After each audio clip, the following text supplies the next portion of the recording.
चलिए दोस्तों, आज हम देखते हैं क्लास 10वीं का संस्कृत के अंतर्गत एक न्यू चैप्टर बुक के अंतर्गत प्रथमा पाठा मंगलम। शीर्षक का नाम है मंगलम। सबसे पहले जन यह जो पाठ लिया गया है कहाँ से लिया गया है दोस्तों? यह पाठ उपनिषद से लिया गया है। तो एक प्रश्न उठता होगा आपके मन में, उपनिषद क्या होता है? उपनिषद अगर संधि विच्छेद करें तो होगा उप जोड़ नी जोड़ सद। उप का अर्थ होता है समीप, उप का अर्थ होता है समीप, और नी का अर्थ होता है नियम पूर्वक, नियम पूर्वक, और सत का मतलब होता है बैठना। इसका उपनिषद का अर्थ निकलता है समीप या नियम पूर्वक समीप बैठना। अब एक प्रश्न उठता होगा, किसके समीप या नियम पूर्वक बैठेगा? तो पहले के युग में क्या होता था, शिष्य जो शिक्षा ग्रहण करते थे अध्यात्म के विषय में, तो शिक्षा ग्रहण के लिए वह जंगलों में जाते थे और गुरुजन के निकट वह अध्यात्म के विषय में गुरु के समीप जाकर नियम पूर्वक अध्यात्म के विषय में ज्ञान अर्जन करते थे। इन सब सारी बातें जिसके अंतर्गत सीखी जाती है वही उपनिषद कहलाता है। इसका डेफिनेशन की बात करें, छात्रों के द्वारा गुरुजन के निकट अध्यात्म के विषय में ज्ञान अर्जन करना ही उपनिषद कहलाता है। और उपनिषद की जो संख्या है 108। तो क्वेश्चन पूछा जा सकता है कि उपनिषद की संख्या कितनी होती है? तो आप याद रखिएगा, उपनिषद की जो संख्या होती है 108 होती है। यह वस्तुनिष्ठ कई बार पूछा हुआ है, तो हो सकता है इस बार भी 2022 के एग्ज़ाम में भी पूछा जा सकता है उपनिषद की संख्या कितनी होती है। तो याद रखिएगा, उपनिषद की संख्या 108 होती है। और मंगलम पाठ के लेखक जो है महर्षि वेदव्यास है। मंगलम पाठ के लेखक कौन है? महर्षि वेदव्यास। इसमें इस चैप्टर में कुल 5 श्लोक या 5 मंत्र है। ठीक, कितने श्लोक है या कितने मंत्र है? 5 मंत्र है या 5 श्लोक है। प्रथम श्लोक है, हिरण्मयेन पात्रेण सतस्यापि हितं मुखम तत्त्वं पूषण अपावीर्णु सत्य धर्माय दिष्टये। यह जो प्रथम श्लोक लिया गया है ईशावास्योपनिषद से। कहाँ से लिए गए हैं? ईशावास्योपनिषद से। तो क्वेश्चन आएगा ऐसे, आपको लिख देगा यहाँ से हिरण्मयेन पात्रेण, उसके बाद लास्ट वाला लिख देगा धर्माय दिष्टये। कहेगा यह मंत्र किस उपनिषद से लिया गया है? तो याद रखिएगा, ईशावास्योपनिषद से। तो हिरण्मयेन का अर्थ होता है स्वर्णमयी या सोने सा। पात्रेण मतलब होता है पात्र से, और सतस्यापि हितम का मतलब होता है सत्य का ढका हुआ। अपिहितम मतलब होता है ढका हुआ। मुखम मतलब होता है मुख। इसमें कहा गया है स्वर्णमयी पात्र से सत्य का मुख ढका हुआ है। सत्य का मुख स्वर्णमयी पात्र से ढका हुआ है। तत् इसलिए त्वम आप, पूषण, यहाँ जो पूषण जो कहा गया है सूर्यदेव को कहा गया है।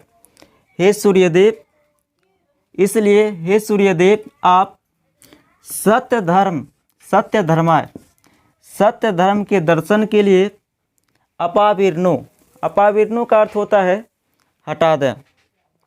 दिष्टये का मतलब होता है दर्शन कर सको। तो इसका प्रॉपर अर्थ होगा सत्य का मुख सोने के पात्र से ढका हुआ है, इसलिए हे सूर्यदेव आप सत्य धर्म का दर्शन कर सकूं, इसे आप हटा दें। स्वर्णमयी पात्र से जो सत्य का मुख ढका हुआ है, मैं इसका दर्शन कर सकूं, इसे आप क्या करें, हटा दें। हे सूर्यदेव स्वर्णमयी पात्र से जो सत्य का मुख ढका हुआ है, मैं इसे दर्शन कर सकूं, इसे आप हटा दें। तो क्वेश्चन वस्तुनिष्ठ में आ सकता है कि सत्य का मुख किससे ढका हुआ है, तो याद रखिएगा सत्य का मुख जो ढका हुआ है स्वर्णमयी पात्र से या हिरण्मयन पात्र से, यही आंसर होगा। आई होप आप प्रथम श्लोक का अर्थ समझ गए होंगे। अब चलिए दूसरे श्लोक का अर्थ समझते हैं।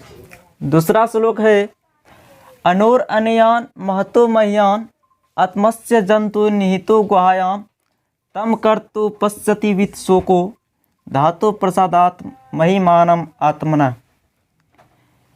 अनु का अर्थ होता है सूक्ष्म या छोटा, और अनयान का मतलब होता है छोटा से छोटा, महतो मह्यान महान से महान। इस श्लोक में साथियों आत्मा के स्वरूपों के बारे में बताया गया है कि आखिर आत्मा क्या है, इसका स्वरूप कैसा है। तो क्वेश्चन कई बार पूछा है लघुत्तरीय प्रश्न में कि आत्मा के स्वरूपों का वर्णन कीजिए। तो दो अंक वाले में हर साल पूछे जाते हैं।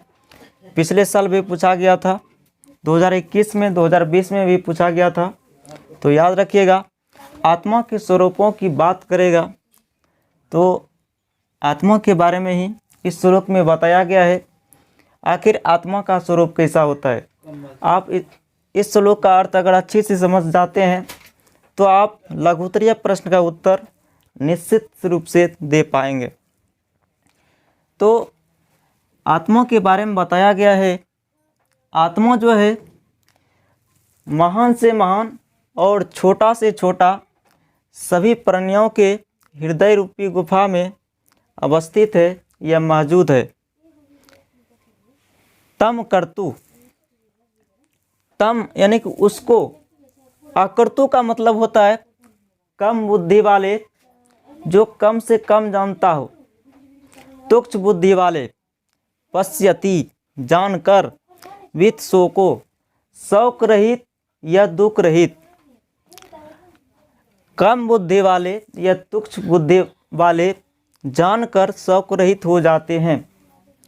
धातु प्रसादात, धातु प्रसादात का मतलब हुआ ईश्वरीय कृपा, महिमाना आत्मना, आत्मा की महिमा को ईश्वरीय कृपा से जान पाता है और वह शौक रहित हो जाता है। और यह जो श्लोक लिया गया है साथियों कठोपनिषद से लिया गया है। कहाँ से लिए गए हैं, कठोपनिषद से। तो इसका एक बार और अर्थ देख लेते हैं। सभी जीवों के, सभी प्राणियों के हृदय रूपी गुफा में आत्मा निवास करते हैं, छोटा से छोटा और महान से महान। तो वस्तुनिष्ठ में भी क्वेश्चन पूछा जा सकता है सूक्ष्म से सूक्ष्म क्या है, छोटा से छोटा क्या है। तो आंसर याद रखिएगा सूक्ष्म से सूक्ष्म और छोटा से छोटा आत्मा है।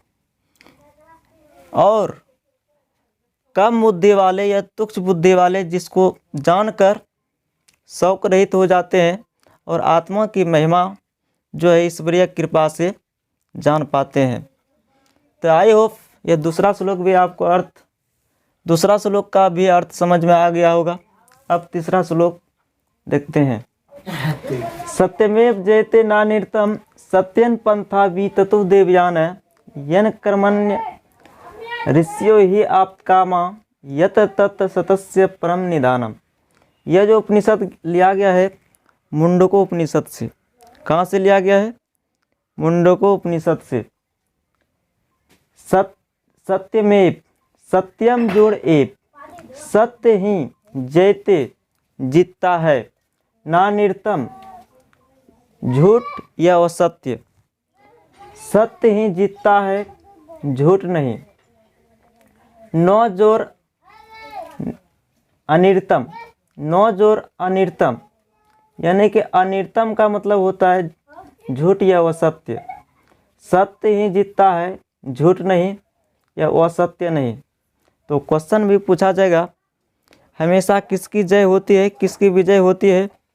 तो याद रखिएगा, सत्य की जीत होती है। किसकी जीत होती है? सत्य की। सत्य ही जीतता है, झूठ नहीं। सत्येन पंथा, सत्येन में तृतीया विभक्ति है, तो यह भी क्वेश्चन पूछा जा सकता है। व्याकरण की दृष्टि से सत्येन में कौन सी विभक्ति है? तृतीया।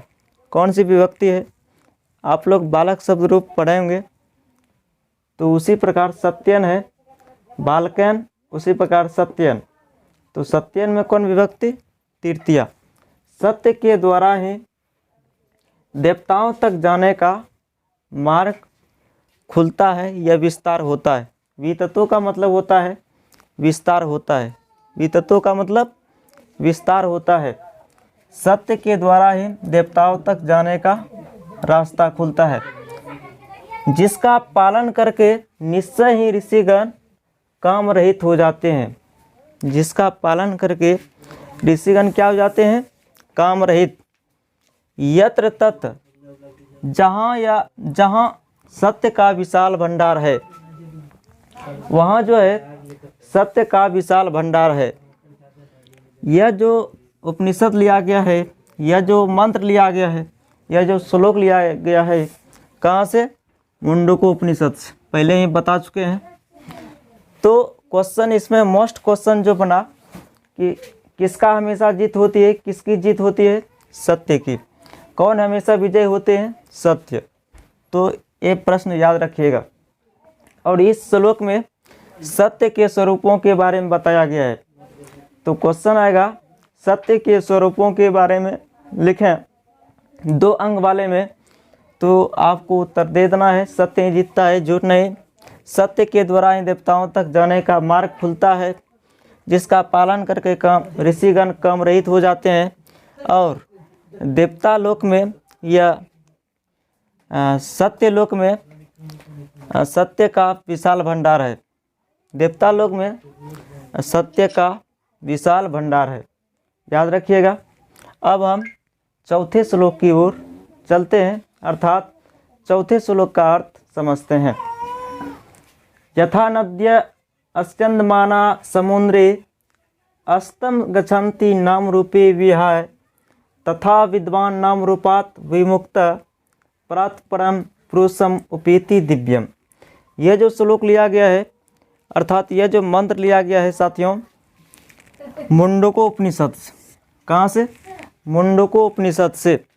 यथा नद्य अस्यन्दमाना समुद्रे, जिस प्रकार नदियाँ अपना विमान छोड़कर समुद्र में जाकर मिल जाती है। विहाय का अर्थ हुआ यहाँ साथियों छोड़कर। विहाय में वि उपसर्ग है। कौन सा उपसर्ग है? तो याद रखिएगा, उपसर्ग जब भी लगता है किसी भी शब्द या धातु के आगे, तो देखिए विहाय में वि उपसर्ग है। कौन सा उपसर्ग है? वि उपसर्ग। ध्यान रखिएगा, उपसर्ग अगर पूछेगा तो आगे वाला वर्ड देखना है आपको। आगे में कौन सा लेटर है तो उपसर्ग वही होगा, ठीक। अगर आपको याद नहीं भी है तो संस्कृत में उपसर्ग 22 होते हैं। कितने होते हैं? उपसर्ग 22 होते हैं। जिस प्रकार नदियाँ अपना विमान छोड़कर समुद्र में जाकर विलीन हो जाती है, मिल जाती है, नाम अपना नाम और रूप को छोड़कर। किसको छोड़कर? नाम और रूप को छोड़कर। तथा विद्वान, उसी प्रकार विद्वान पुरुष भी अपने घमंड को छोड़कर उस परमपिता परमेश्वर के दिव्य स्वरूप में जाकर मिल जाते हैं। उस परमपिता परमेश्वर के दिव्य स्वरूप में जाकर एकाकार हो जाते हैं, यह मिल जाते हैं। तो आई होप यह चौथा श्लोक का अर्थ भी आपको समझ में आ गया होगा। अब चलिए अंतिम श्लोक देखते हैं, 5वां श्लोक। वेद अहम एतम पुरुषम महांतम आदित्य वर्णम तमस प्रस्तात् तमेव विद्वाति मृत्युम एति नान्या पंथा विद्यते अन्य। यह जो उपनिषद लिया गया है श्वेताश्वेत्रो उपनिषद से, याद रखिएगा यह श्लोक कहाँ से लिया गया है, श्वेताश्वेत्रो उपनिषद से। यह 5वां मंत्र है, 5वां श्लोक है।